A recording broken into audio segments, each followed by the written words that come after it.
Bangladesh, it's Hania. Guess what? I am coming to Dhaka with Sunsilk for lots of fun, a little surprise, and of course, shine, shine, shine. See you all there. Mwah.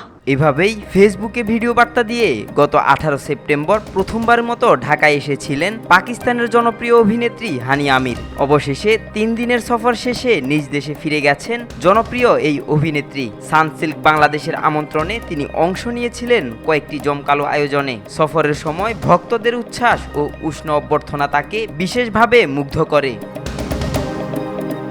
নিজ দেশে ফেরার পর গত মঙ্গলবার রাতে নিজের verified Facebook পেজে সফরের অভিজ্ঞতা শেয়ার করে একটি আবেগঘন স্ট্যাটাস দেন।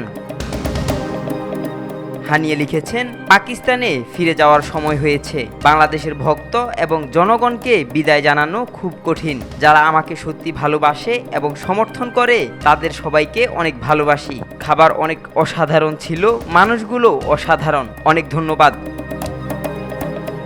ঢাকা সফরের প্রথম দিনেই তিনি বাংলায় একটি পোস্ট দিয়ে ভক্তদের হৃদয় ছুঁয়ে দেন। আসসালামু আলাইকুম, বাংলাদেশ কেমন আছো? এই বার্তায় মুহূর্তেই তিনি সামাজিক যোগাযোগ মাধ্যমে ভাইরাল হয়ে যান। সফরকালে হানিয়া পুরান ঢাকার ঐতিহাসিক আহসান মঞ্জিল ঘুরে দেখেন। সঙ্গে ছিলেন জনপ্রিয় কন্টেন্ট ক্রিয়েটর ও ফুড ব্লগার ইফতেখার রাফসান। সেই মুহূর্তের ছবি ভিডিও ছড়িয়ে পড়ে সামাজিক মাধ্যমে। পাকিস্তানে ফিরে গেলেও বাংলাদেশের অতিথেয়তায় ও ভালোবাসা হানিয়া আমিরের হৃদয়ে জায়গা করে নিয়েছে। তিনি ভক্তদের শান্তি ও শুভকামনা জানিয়ে সফরকে স্মরণীয় অভিজ্ঞতা হিসেবে আখ্যায়িত করেছেন। আব্দুল্লাহ আল নোমান, আজকাল।